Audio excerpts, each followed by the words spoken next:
Bonjour, chers compatriotes, ici TV du peuple RD Congo avec votre serviteur Étienne Symphorien Kalala Balandaï.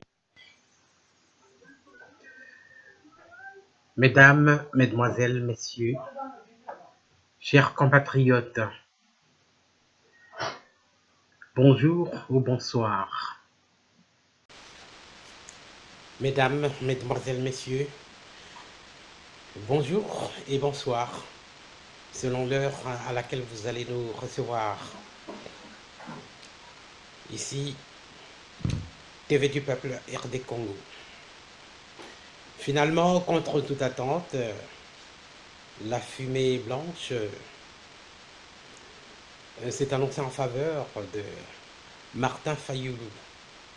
Alors Martin Fayulu va représenter l'opposition aux élections, si jamais il y en avait.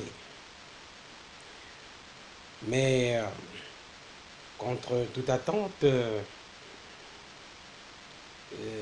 les combattants de l'UDPS, les membres de l'UDPS, ils râlent déjà à Kinshasa, ils sont partis en masse déjà cette nuit vers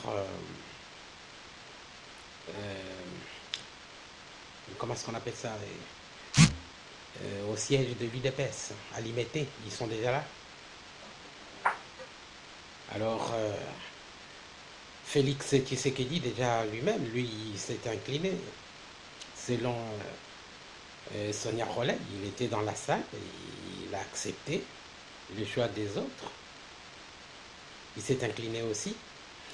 Mais il faut aussi se rendre compte que c'était prévisible. C'était prévisible parce que il y a eu la semaine passée, avant.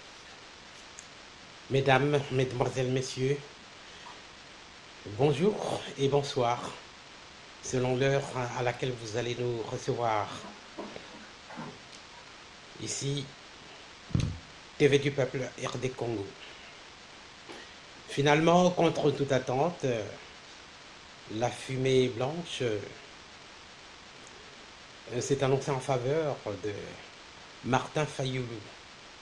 Alors Martin Fayulu va représenter l'opposition aux élections, si jamais il y en avait.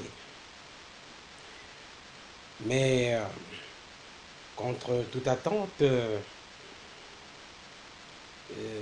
les combattants de l'UDPS, les membres de l'UDPS, ils râlent déjà à Kinshasa, ils sont partis en masse déjà cette nuit vers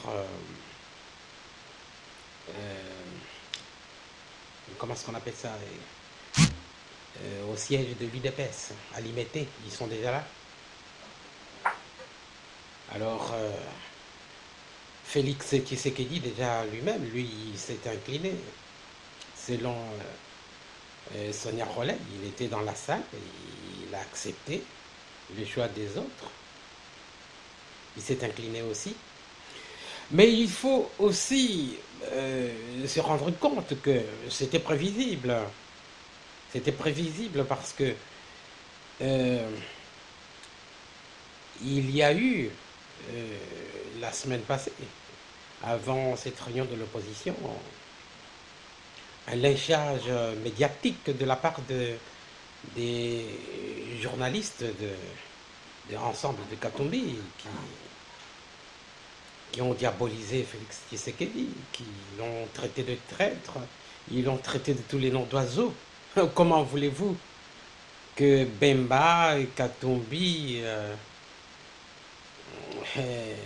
puissent accepter le choix de Tshisekedi pour l'opposition, parce qu'ils craignent déjà, ils craignent ou ils craignaient que Kabila, comme les rumeurs le propagent, que Kabila tenait Félix Tshisekedi en main au vu de la présentation de ses diplômes ou des attestations et tout ça, le doute sur ses diplômes. Ils se sont dit, mais ça c'est moi qui le suppose, Si nous choisissons Félix Tshisekedi, mais il a une faiblesse. On lui fait un chantage par la Kabylie par rapport à ses diplômes. Alors, par mesure de prudence, nous choisissons Martin Fayoulou. Peut-être qu'ils se sont dit ça.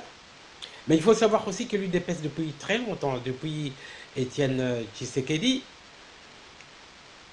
l'UDPS a été toujours considéré comme un parti radical.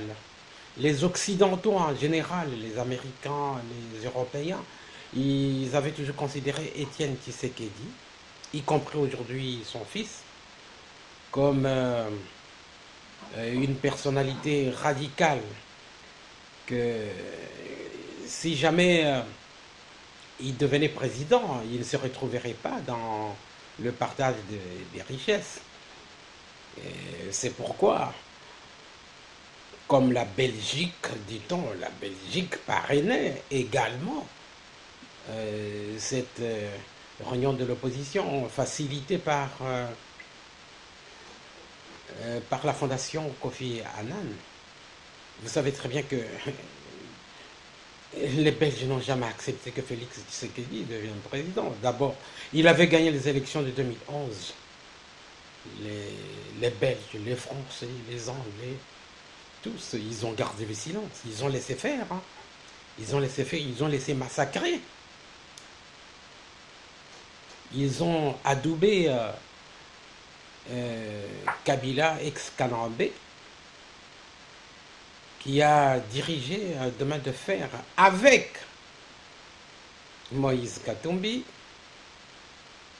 Et il faut se rappeler aussi qu'il y a eu aussi un gouvernement 1+4 dans lequel se trouvait Jean-Pierre Bemba, et Mozito et Matungulu, tous, ils ont fait partie de ces gouvernements-là. Bon, comment vouliez-vous que ces personnalités-là choisissent un candidat qui n'a jamais été ministre, qui n'a jamais même gouverné, quoi que ce soit, qu'il puisse le choisir, le considère comme une personne n'ayant pas d'expérience, mais bon, il allait participer à quoi? À la tricherie, ou bien à la dictature. Mais voilà, il s'est défendu lui-même qu'il ne pouvait pas participer à tous ces gouvernements-là.